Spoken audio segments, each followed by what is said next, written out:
السلام علیکم ورحمۃ اللہ وبرکاتہ۔ ان الحمد للہ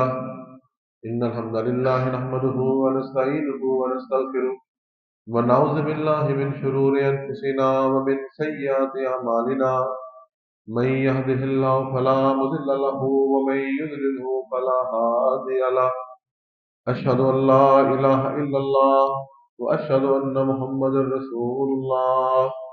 اعوذ باللہ السمیع العلیم من الشیطان الرجیم من ہمزہ ونفسہ ونفثہ، بسم اللہ الرحمن الرحیم۔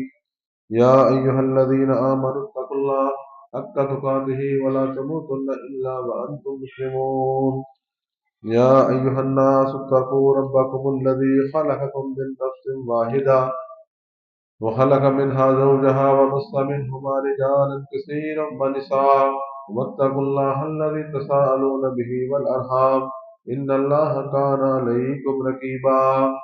يا أيها الذين آمنوا اتقوا الله وقولوا قولا سديدا يصلح لكم أعمالكم ويغفر لكم ذنوبكم ومن يطع الله ورسوله فقد فاز فوزا عظيما۔ اللهم صل على محمد وعلى آل محمد كما صليت على إبراهيم وعلى آل إبراهيم إنك حميد مجيد۔ اللهم بارك على محمد وعلى آل محمد كما باركت على إبراهيم وعلى آل إبراهيم إنك حميد مجيد۔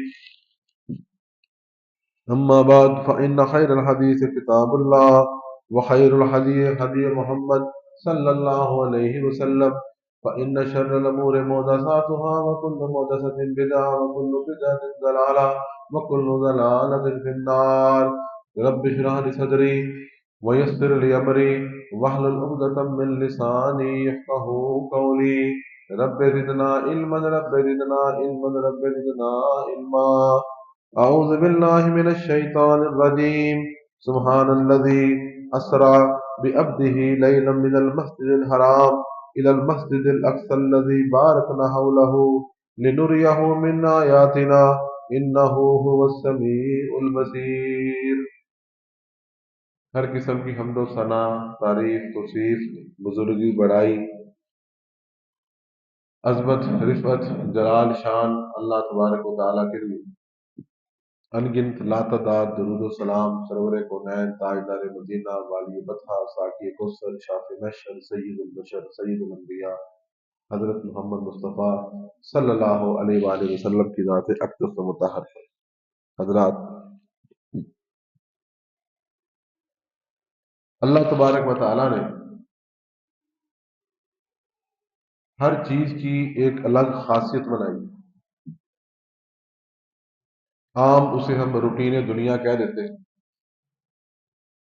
آگ ہے، اس کا کام جلانا ہے، ہوا ہے، اس نے چلنا ہے، گرم ہوا ہے تو گرمی ہے، سرد ہوا چلے تو سردی ہے، چھری ہے، اس کا کام کاٹنا ہے۔ اسی طرح ہر چیز کی جو جو خاصیت ہمیں نظر آتی ہے اس کے مطابق دنیا اس کو اپنے حساب سے استعمال کرتی ہے۔ کچھ چیزیں ایسی ہوتی ہیں جو خلاف معمول ہوتی ہیں، وہ ایسا ہونا ناممکن ہوتا ہے لیکن وہ ہو جاتا ہے۔ اسے ہم خرق عادت بھی کہتے ہیں، خلاف عادت بھی کہتے ہیں۔ وہ 4 وجہ سے ہوتا ہے، وہ 4 وجہ سے وہ چیز ہوتی ہے۔ سب سے پہلی چیز، خلاف معمول چیزیں جو ہوتی ہیں، ایک چیز ہوتی ہے ارہاس۔ جب بھی کسی نبی پیغمبر کی پیدائش ہونی ہوتی ہے تب یہ چیزیں رونما ہوتی ہیں۔ جیسے روایات میں آتا ہے کہ نبی صلی اللہ علیہ وسلم جس سال پیدا ہوئے تو مجوسیوں کے وہ آتش کدے جو عرصہ دراز سے جہاں پر آگ جل رہی تھی وہ بجھ گئے۔ جب وہ بجھے تو حیران ہوئے کہ یار یہ سینکڑوں سالوں سے کبھی نہیں بجھے، یہ کچھ نہ کچھ رونما ہونے والا ہے۔ اسے ارہاس کہتے ہیں۔ دوسری چیز جسے معجزہ کہا گیا، اللہ تبارک و تعالیٰ نے جب اپنے انبیاء کو اس دنیا پہ مبعوث کیا لوگوں کو یہ بتانے کے لیے، اس بات کی دلیل دینے کے لیے کہ میں ہی اللہ کا رسول، اللہ کا پیغمبر ہوں۔ اللہ نے کچھ ایسی چیزیں عطا کی جو عام روٹین میں نہیں ہوتی، اسے معجزہ کہا جاتا ہے۔ معجزہ اس کا لفظ ہے باب آجزہ سے، آجزہ یعجز، کسی کو عاجز کر دینا۔ ایک بندہ جب بڑا ہی طاقتور ہو، اس کے ہاتھوں میں طاقت ہو، ہر چیز پکڑنے کی طاقت ہے، کسی کو مارنے کی طاقت ہے، کسی کو پچھاڑنے کی طاقت ہے، جب آپ اس کے ہاتھ باندھ دیں سختی کے ساتھ اور وہ ہل نہ سکے، بالکل حرکت نہ کر سکے، ہم کہتے ہیں یار اب یہ بندہ عاجز آ گیا، پہلے کتنی طاقت تھی، اب یہ عاجز آ گیا، دیکھو کیسا بندہ پڑا۔ معجزہ بھی یہی ہوتا ہے کہ جہاں پر انسانی عقل، انسان کی سائنس، انسان کی حکمت، اس کی طاقت، اس کی بصیرت، اس کا شعور، اس کی پاور جب ختم ہو جائے، اس کے بعد پھر کوئی چیز ہو تو اسے معجزہ کہتے ہیں۔ وہ اللہ تعالیٰ نے صرف اپنے انبیاء کو دی، اس کی مثالیں بے شمار ہیں۔ حضرت عیسیٰ علیہ السلام کو ید بیضا دیا کہ برس کی بیماری کا اس دور میں علاج نہیں تھا، مادر رات جو اندھا پیدا ہوتا تھا بچہ، اس کا علاج نہیں تھا، ویسے ان کی یہاں طب بڑی عروج پہ تھی۔ حضرت عیسیٰ علیہ السلام آئے، اللہ نے آپ کو ید بیضا دیا، ایک معجزہ تھا، برس کی بیماری والے بندے پر ہاتھ پھیرتے وہ ٹھیک ہو جاتا، جس کی آنکھیں پیدائشی اندھی تھی اس پر ہاتھ پھیرتے وہ بھی کیا ہو جاتا، دیکھنے لگ جاتا۔ تو لوگ کہتے ہیں یار یہ حکمت نہیں ہے، یہ واقعی معجزہ ہے۔ پھر وہ واقعہ بھی آیا کہ ایک بندہ فوت ہو گیا، اس وقت کے حکیم وغیرہ ان کے پاس تو ان بیماریوں کا علاج بھی نہیں تھا، کہ ایک بندہ فوت ہو گیا تو آپ نے کہا کم باذن اللہ، اللہ کے حکم سے کھڑا ہو جا، اور وہ کھڑا ہو گیا۔ اس حد تک اللہ نے آپ کو معجزے دی، اسے معجزے کہتے ہیں۔ اسی طرح انبیاء کے بعد جو چیز عطا کی گئی نبیوں کے بعد نیک لوگوں کو، اسے ہم کرامت کہتے ہیں۔ کیا کہتے ہیں؟ کرامت۔ بعض نیک بزرگ بندوں کو اللہ تبارک و تعالیٰ نے کچھ ایسی چیزیں ان کی دعا میں رکھی ہوتی ہے کہ اللہ ان کی دعا قبول کر لے۔ کئی لوگوں کو آپ جانتے ہیں، وہ معجزہ نہیں ہے، یاد رکھ، معجزہ صرف نبیوں کے ساتھ ہے۔ اللہ نے وہ چیز ان کی دعا میں رکھی ہے کہ اللہ ان کی دعا نہیں موڑتا، کرنا تو اللہ نہیں ہوتا ہے۔ ہم جہاں پڑھ کر آئے ہیں ماموں گاجن سے، صوفی محمد عبداللہ رحمۃ اللہ علیہ، ان کے بارے میں بڑے واقعات جو لوگوں نے دیکھے وہ مشہور ہیں، بڑے واقعات، وہ سنانا چاہیں تو پورا جمعہ اس پر چاہیے۔ ایک بندہ گیا بیچارہ ان کے پاس، بڑا مجبور، بڑا مخلوق الحال، اس کی اولاد نہیں ہوتی تھی، کہنا بابا جی دعا کر دیں اللہ مجھے اولاد دے۔ انہوں نے پھر دعا کی، اللہ تعالیٰ نے بیٹے دے دی۔ یہ دعا ہے، اسے معجزہ نہیں کہہ سکتے۔ یہ اللہ تعالیٰ نیک بندوں کو، آج بھی ہماری مسجد میں بھی ایسے بندے ہوں گے، ہمارے محلوں میں بھی ہوں گے بزرگ بندے، ان کے پاس دعا کے لیے جانا چاہیے، دعا کروانی چاہیے، اگر وہ قرآن و سنت کے مطابق عمل کرتے ہیں۔ ڈرامے باز بندوں کی بات نہیں میں کر رہا کہ وہ ڈرامے باز بندے، نہ کبھی نہایا نہ کبھی دھویا، ایسی بنگی جرسی پڑا ہے اور ہم لوگوں نے اسے ایویں بڑا بزرگ بنایا ہوگا کہ جی بڑی پہنچی سرکار ہے، یہ بات نہیں۔ جو واقعی شریعت کے مطابق عمل کر رہا ہے، نماز پڑھتا ہے، تہجد پڑھتا ہے، اشراق پڑھ رہا ہے، اللہ اللہ ذکر اذکار کرتا ہے، سنت کے مطابق سارے کام ہیں، اللہ ان کی دعائیں قبول کرواتے ہیں، اور وہ حلال حرام کی تمیز بھی رکھتے ہیں۔ اور ایک چوتھی چیز جو عام روٹین میں نہیں ہوتی لیکن ہو جائے، اسے ہم لوگ، اس کا تعلق دیندار لوگوں سے نہیں ہے، اس کا تعلق بے دین لوگوں سے، جسے ہم جادو کہتے ہیں۔ جادو کے بھی اثرات یاد رکھے ہوتے ہیں، جادو کے اثرات بھی دنیا کے اندر پائے جاتے ہیں۔ اگر کوئی بندہ کہ بھی جادو نہیں ہے تو وہ غلط کہتا ہے، جادو کے اثرات ہوتے ہیں، یہ اور بات ہے، غلط ہے غلط، حرام، کفر ہے، لیکن اس کے اثرات پائے جاتے ہیں۔ کچھ چیزیں اس کے اندر شعبدہ بازی بھی ہے، دھوکہ ہے، بندوں کی فنکاریاں ہوتی ہیں۔ تو آج کے خطبہ جمعہ کا موضوع اس مہینے کی مناسبت سے آج کل معراج کے حوالے سے گفتگو چلتی ہے۔ تو معراج اللہ کے رسول حضرت محمد رسول اللہ صلی اللہ علیہ وسلم کے معجزوں میں سے ایک بہت بڑا معجزہ ہے۔ اللہ کے نبی حضرت محمد صلی اللہ علیہ وسلم کو اللہ نے بے شمار معجزے عطا کی. ان میں سے ایک کیا ہے؟ معراج ہے، جو کسی اور نبی کو عطا نہیں ہے.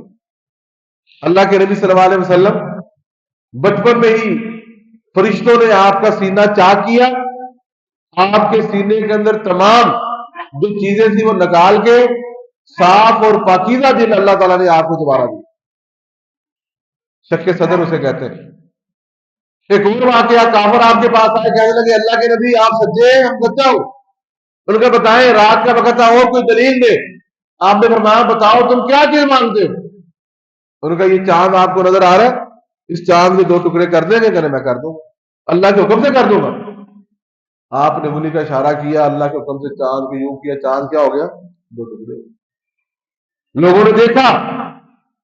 جادو کا تعلق ہوتا ہے وقتی طور پہ، جو لوگ ہوتے ہیں ان کی آنکھوں کو دھوکہ دے دیا. لیکن کچھ عرصے بعد وہ قافلے پہنچے، انہوں نے کہا یار ایک واقعہ ہوا کیا کہ ہم سفر کر رہے تھے اور ہم نے دیکھا کہ چاند 2 ٹکڑے ہو. انہوں نے بھی آ کے گواہیاں دی، اور قرآن نے بھی فرمایا. قرآن میں باقاعدہ سورہ قمر اس بارے میں نازل ہوئی کہ اللہ کے نبی نے اللہ کے حکم سے چاند کے 2 ٹکڑے کر دیا.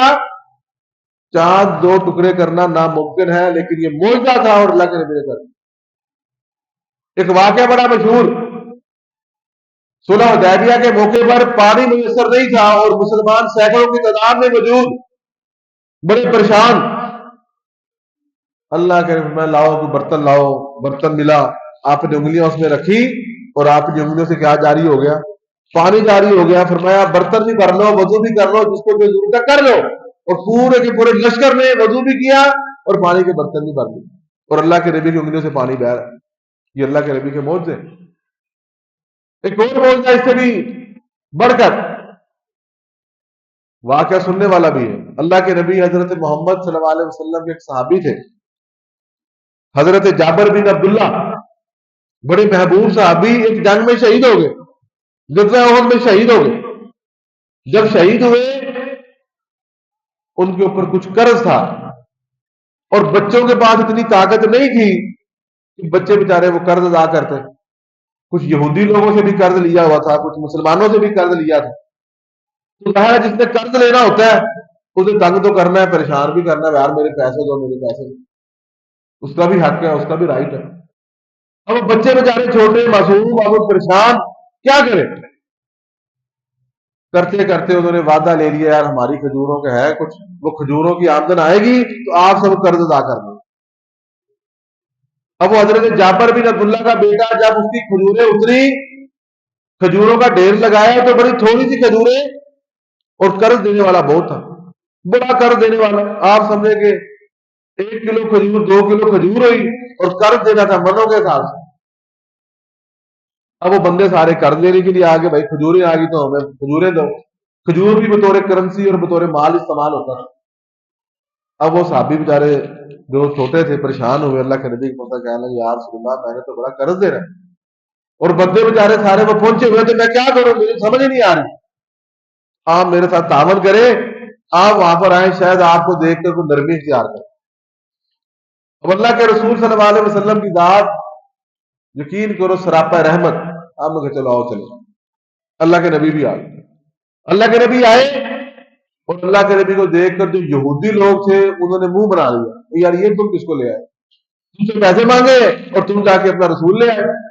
اب یہ ہماری منتیں کرے گا، یہ کرے گا، فلاں کرے گا، یہ کیا بات ہے؟ اللہ کے نبی تم لوگ بیٹھو میں حل کر دوں. آپ نے فرمایا صحابی ایسا جو کھجوریں آئی ہیں ان کو ڈیروں میں تقسیم کر. ایک ڈیر میں کیا، اللہ کے رسول صلی اللہ علیہ وسلم نے اس کے گرد چکر لگائے اور اللہ تعالیٰ سے دعا کی. چکر لگائے اور دعا کی، اور آپ نے فرمایا ایک ایک بندہ کر کے آتا جائے اور اپنے کھجوریں اٹھاتا جائے. اللہ کے نبی خود ہاتھ سے اس دیر میں سے کھجوریں ڈالتے گئے ڈالتے گئے ڈالتے گئے. ایک بندہ بھگتایا، دوسرا تیسرا چوتھا، جتنے تھے سارے بھگتا دیے. اور سارے بندے حیران، یار یہ چھوٹا سا ڈھیر تھا، اس میں کھجوریں نکل کہاں سے نہیں. اور پھر جب سارے چلے گئے کہ ہاں جی سارے پورے ہو گئے، جی پورے ہو گئے، آپ نے ان کو روانہ کیا. وہ صحابی رسول بیان کرتے ہیں میں نے جب ڈھیر دیکھا، ڈھیر اتنے کا اتنا ہی بڑا تھا. یہ اللہ کے نبی کے معجزے ہیں، ایک نہیں ہے بے شمار ہے. ان معجزات میں سے ان معجزات میں سے یاد رکھیں ایک معجزہ واقعہ معراج. واقعہ معراج اس مہینے میں لوگ شب معراج جس کو لوگوں نے طے کیا ہوا ہے اپنے حساب سے، اس کے بارے میں تو ذہن میں رکھے کہ کوئی اس کی تاریخ فائنل نہیں، کسی بھی روایت سے حتمی تاریخ نہیں ملتی کہ یہ تاریخ ہے 27 رجب اور اسی دن یہ معراج ہے، ایسا کچھ نہیں. چند چیزیں طے ہیں کہ یہ واقعہ مکی دور کا ہے، ہجرت سے کچھ عرصے پہلے کا ہے. حضرت خدیجہ رضی اللہ تعالی عنہا جو 10 نبوی کو وفات پائی ان کے بعد کا. یہ چند چیزیں طے ہیں لیکن حتمی طور پہ کوئی تاریخ نہیں ہے. ہجرت سے 5 مہینے پہلے کا ہے، ہجرت سے سال پہلے کا ہے، 1.5 سال پہلے کا ہے، مختلف روایات ملتی ہیں، لیکن واقعہ معراج ہے. کیوں؟ قرآن میں اللہ نے فرمایا سبحان اللہ. قرآن سے سچی تو پھر کوئی بات نہیں ہے دنیا میں، قرآن تو پھر سچا ہے. سبحان اللہ، اللہ نے کہا پاک ہے وہ ذات، اللہ جس ذات نے اسرا بعبدہ سیر کرائی اپنے بندے کو، لیلاً رات کے کچھ حصے میں، من المسجد الحرام مسجد حرام سے لے کر الى المسجد الاقصی مسجد اقصی جو فلسطین میں ہے. آج کل ہم اس کا نام بھی بڑا سنتے ہیں غزہ کے حوالے سے. تو وہاں تک اللہ نے سیر کروائی. الذی بارکنا حولہ، اور اللہ فرماتا ہے کہ مسجد اقصی وہ مسجد ہے جس کے ارد گرد بھی ہم نے برکتیں رکھی ہیں. لنریہ من آیاتنا، اللہ کہتا ہے یہ میں نے کس لیے کروائی؟ تاکہ اپنی نشانیاں دکھائیں. انہ هو السمیع البصیر، اللہ سننے والا بھی ہے، اللہ دیکھنے والا بھی ہے. اور یاد رکھیں نشانیاں بھی انہی کے لیے ہیں جو سننے والے بھی ہیں اور دیکھنے والے بھی ہیں. جو اندھے ہوتے ہیں دل کے، انہیں کوئی دلیل اثر نہیں کرتی، کوئی دلیل نظر نہیں آتی. اور جو بہرے ہوتے ہیں انہیں بھی کوئی دلیل نہ سنائی دیتی ہے نہ سمجھ آتی. ہم لوگ جب عموماً کسی کو بلائیں کہتے ہیں تو انا ہے، تو بہرا ہے، مطلب کہ یہ نہ دیکھ سکتا ہے عقلی طور پہ، نہ سن سکتا ہے عقل کی بات. اس میں ہمیں استعمال ہوئی ہے. اللہ اکبر. تو واقعہ معراج اللہ تبارک و تعالیٰ نے اللہ کے رسول کو کروایا. اور اس میں یاد رکھیں 2 چیزیں ہیں، بڑی تفصیلی باتیں اس کے اندر، تفصیلی واقعات ہیں کہ اللہ تعالیٰ نے سب سے پہلے اس کے 2 حصے ہیں. ایک حصہ مکہ المکرمہ سے بیت المقدس تک ہے، اور دوسرا بیت المقدس سے براق کے ذریعے حضرت جبرائیل امین اللہ کے نبی حضرت محمد صلی اللہ علیہ وسلم کو آسمانوں پر لے کر گئے، آسمانوں کی سیر کرا. 1300 کلومیٹر کا سفر ہے مکہ المکرمہ سے مسجد اقصی، 1300 کلومیٹر. آج کے لوگ جو اعتراض کرتے ہیں کہ یہ کیسے ممکن ہے، یہ کیسے ممکن ہے کہ 1300 کلومیٹر کا سفر رات کے کچھ حصے میں کس طرح اللہ تعالیٰ نے کروا دی. حضرات یاد رکھیں اللہ تعالیٰ کی مخلوقات میں سے ایک مخلوق ہے روشنی. روشنی آج کی جو سائنس ہے وہ کہتی ہے اس کی رفتار فی سیکنڈ 1,86,000 میل کی رفتار سے وہ سفر کرتی ہے 1 سیکنڈ کا. جب سورج طلوع ہوتا ہے اس کی جو شعاعیں ہیں وہ 1,86,000 میل کی رفتار سے فی سیکنڈ، گھنٹے میں نہیں، وہ تیزی سے سفر کرتی ہے. ارے بچوں کو چپ کرا لو یار، بچوں کو چپ کروا لیں یار، بیٹا آرام سے بیٹھے. آپ ادھر جواب پڑھنے آتے ہیں، شور کرنے آتے ہیں. اس رفتار سے روشنی سفر کرتی ہے. یہ اللہ کی ایک مخلوق ہے. اور اس کے علاوہ جو اللہ کی مخلوقات ہے یہ کیسے ممکن ہے کہ چند سیکنڈوں میں وہ اس سے بھی زیادہ تیز ہے. جو روشنی اللہ تعالیٰ کی مخلوق ہے اس پہ تمہارا ایمان ہے. جب اللہ کی وہ مخلوق جس کو آج سائنس بھی مانتی ہے کہ 1,86,000 میل فی سیکنڈ کے حساب سے سفر کر سکتی ہے، تو کیا وہ اللہ تعالیٰ اپنے نبی کو 1 سیکنڈ میں 1300 کلومیٹر نہیں لے کے جا سکتے؟ بالکل لے کے جا سکتے. پھر یہاں سے جو آسمانوں کا سفر ہے وہ اللہ تعالیٰ تو اس سپیڈ کا بھی محتاج نہیں. اس سپیڈ کا تعلق یاد رکھیں آپ کے ساتھ، اللہ کے ساتھ کوئی اس کا مسئلہ ہی نہیں. وہ اللہ مالک الملک ہے، پاورفل ہے. اسے آپ کے دماغ میں کچھ سمجھ آئے نہ سمجھ آئے، آپ اس کی اللہ تعالیٰ کو کوئی پرواہ نہیں کہ سمجھ آتی ٹھیک ہے، نہ آئے تو نہ. یہ آپ کا فائدہ اگر آپ سمجھ آئے. اور یہی معجزہ ہے. اسی لیے معجزہ کہا جاتا ہے کہ انسانی عقل دنگ رہ جائے. انسانی عقل اس کو سوچ ہی نہیں سکتی. جو میں نے آگے واقعہ بیان کی، وہ کیسے ہو سکتا ہے کوئی بندہ یہاں سے اور چاند کے 2 ٹکڑے کر دے؟ کیسے ہو سکتا ہے کہ 2-3 کلو کھجور کے ڈھیر سے 10 من کھجوریں نکل آئیں؟ یہ ہو نہیں سکتا. لیکن اللہ نے اپنے نبی کو معجزے دیے اور وہ ہوئے. تو یہ اس پر یقین چاہیے. حضرت ابوبکر صدیق سے رضی اللہ تعالیٰ عنہ جب ان سے سوال کیا، جب اللہ کے نبی نے واقعہ معراج بیان کیا کہ میں رات اس طرح اللہ نے مجھے سیر کروائی ہے، ایک بندے نے حضرت ابوبکر صدیق سے کہا، ابو بکر کیا یہ بتاؤ یار یہاں سے جو سفر ہے بیت المقدس کا کتنے مہینوں کا؟ انہوں نے کہا جی 6 مہینوں کا سفر. انہوں نے کہا 6 مہینوں کا سفر ہے؟ ہاں جی 6 مہینوں کا سفر. انہیں بتاؤ یار پھر کوئی بندہ ایک دن میں ہو کے آ سکتا ہے؟ انہوں نے کہا نہیں ہو سکتا. ہفتے میں نہیں ہو کے آ سکتا. انہوں نے کہا پھر تمہارے نبی حضرت محمد صلی اللہ علیہ وسلم یہ کہتے ہیں کہ میں رات کو بیت المقدس گیا اور واپس بھی آ گیا. اللہ اکبر. تو اس نے کہا اگر میرے نبی حضرت محمد نے کہا ہے تو پھر واقعی ہو گیا. پھر دوسری بات نہیں سوچی. انہوں نے کہا اگر یہ بات حضرت محمد رسول اللہ نے فرمائی ہے تو پھر ان کی بات سچی ہے، میں اس کی تصدیق کرتا ہوں. ان کا دیکھو یار، ان کے نزدیک صحابہ کو وہ بیوقوف کہتے تھے. قرآن نے بھی کہا نا سیقول السفہاء، وہ کہتے ہیں بیوقوف ہے یہ لوگ. اور کہتے اگر میرے نبی نے کہا تو پھر یہ واقعی سچا بات ہے. یہ ایمان کی بات ہوتی ہے. معجزات پہ یقین ایمان کی علامت ہے. اس پہ عقل کی ضرورت نہیں چاہیے، ایمان چاہیے. یار اللہ اس کا رسول سچا ہے تو جو کہہ رہے ہیں وہ ٹھیک. اب جنت اور جہنم ہم لوگوں نے دیکھی، ہم لوگوں نے جنت دیکھی ہے، ہم لوگوں نے جہنم دیکھی ہے. کس نے ہمیں بتایا؟ اللہ نے بتایا، اللہ کے رسول نے بتایا. اور ہمارا یقین ہے. آپ لوگ جو مسجدوں میں آئے نماز پڑھتے ہیں، ہم لوگ جو گناہوں سے بچتے ہیں، ہم لوگ جو نیکی کے لیے پیسہ خرچ کرتے ہیں، یہ کیوں کرتے ہیں؟ جنت کے اصول کے لیے، اللہ کی رضا کے لیے، جہنم سے بچنے کے لیے. کیونکہ ہمارا ایمان ہے کہ جنت بھی ہے اور جہنم بھی. تو یہی واقعہ معراج ہے. اللہ تبارک و تعالیٰ نے اپنے نبی کو یہاں سے بیت المقدس میں لے کے گئے. وہاں پر اللہ کے نبی نے فرمایا تمام کے تمام انبیاء کرام موجود تھے اور میں نے ان سارے انبیاء کی امامت کروائی. اللہ کے نبی نے امامت کروائی. اس سے یہ دلیل ہے کہ آپ امام الانبیاء ہیں، امام الانبیاء ہیں. اور اسی وجہ سے آپ نے تمام کے تمام انبیاء آپ کے پیچھے کھڑے ہوئے اور آپ نے ان کی امامت کروائی. وہاں سے اللہ تعالیٰ نے آپ کو جبریل امین کو حکم دیا، وہ کہاں لے گئے؟ آسمان دنیا پہ لے گئے. آسمان دنیا پہ مختلف واقعات ہوئے. اللہ کے فرمایا لوگوں مجھے وہاں پر جو جہنم کا دروگا ہے مالک، اس سے میری ملاقات کروائی گئی. وہاں پر میں نے دجال کو دیکھا. اللہ کے نبی نے فرمایا جب میں وہاں پر گیا مختلف واقعات مختلف احادیث میں بیان کیے گئے ہیں. فرمایا مجھے دودھ اور شراب کا پیالہ پیش کیا گیا، 2 پیالے، اور میں نے دودھ کو اختیار کیا. حضرت جبریل نے فرمایا اللہ کے نبی آپ نے فطرت کو اختیار کیا.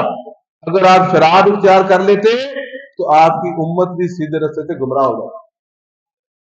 آج جو لوگ گناہ کر رہے ہیں یہ بھی گناہ کر رہے ہیں، لیکن یاد رکھیں ہماری امت میں اللہ نے بڑی خیر بھی رکھی. کسی بھی مسجد میں جمعے کے وقت جائیں، جمعے میں تو نمازی نظر آتے ہیں، مسجدوں میں بھی نمازی ہوتے ہیں، عام روٹین میں بھی نمازی ہیں. یہ اللہ کی طرف سے خیر ہے. ہر علاقے میں، ہر گھر میں، ہر محلے میں نمازی لوگ موجود ہیں. کوئی محلہ آپ کو ایسا نظر نہیں آئے گا جہاں پر مسجد نہ ہو اور مسجد میں اذان نہ ہوتی اللہ کے لیے. یہ اللہ کی طرف سے خیر ہے. ایسے نیک لوگ آپ کو جگہ جگہ نظر آئیں گے. غریبوں کے ساتھ تعاون، مسکینوں کے ساتھ تعاون کریے جا رہے ہیں. حدیث رسول ہے.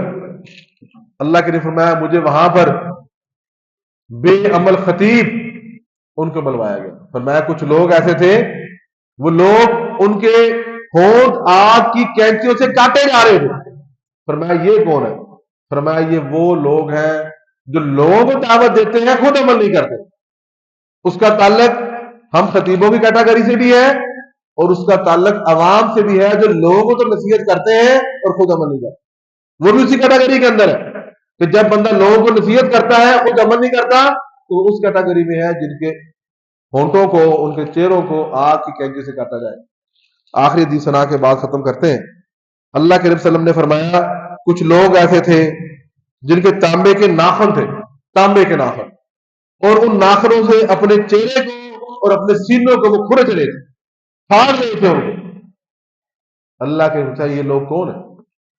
جبریل نے فرمایا اللہ کے نبی یہ وہ لوگ ہیں جو لوگوں کی غیبت کرتے تھے، لوگوں پر انگلیاں اٹھاتے ہیں، اور آج ہم میں سے اکثر ایسے لوگ ہیں، جہاں ہم بیٹھتے ہیں کسی کے بارے میں بات کرتے ہیں، جہاں بیٹھتے ہیں لوگوں کے اوپر تان و تشنی دیگر باتیں کرتے ہیں، اور ہمارے پاس کوئی بات نہیں۔ تو یہ تمام کے تمام واقعات معراج سے ثابت ہے۔ واقعہ معراج ایک حقیقت ہے۔ اللہ تبارک و تعالیٰ نے اپنے پیغمبر کو جسمانی معراج کرایا ہے۔ جو لوگ کہتے ہیں یہ روحانی علاج تھا، روحانی نہیں تھا، یہ جسمانی معراج تھا۔ اللہ تعالیٰ ہمیں ان موضوعات پر یقین کرنے کی، اور جو واقعات ہوئے ان پر یقین کر کے جنت اور جہنم سے محفوظ فرمائے۔ وآخر دعوانا الحمدللہ۔ آج کا خطبہ جمعہ واقعہ معراج کے حوالے سے تھا، اس کے مختلف پہلو ہم نے ڈسکس کیے۔ اس کے ساتھ ساتھ یہ بھی ذہن میں رکھیں کہ کوئی بھی سنت سے معراج کی رات سنت سے کوئی عبادت ثابت نہیں۔ ہر رات عبادت کی رات ہے، ہر رات عبادت کی رات ہے۔ جو قرآن اترنے کی روایات ہیں لیلۃ القدر کے حوالے سے ہیں، لیلۃ القدر کے بارے میں جو رمضان کی پاک راتیں ہیں، وہی روایات گڑ مڑ کر کے لوگوں کو پیش کی جاتی ہیں۔ حقیقت میں اس کا تعلق شرعی طور پر قرآن و سنت کے نصوص سے ثابت نہیں۔ ان الحمد للہ نحمدہ ونستعینہ ونستغفرہ ونعوذ باللہ من شرور انفسنا ومن سیئات اعمالنا من یهده اللہ فلا مضل له ومن یضلل فلا هادی له اشهد ان لا الہ الا اللہ واشهد ان محمد رسول اللہ سبحان ربک رب العزة عما یصفون وسلام علی المرسلین والحمد للہ رب العالمین۔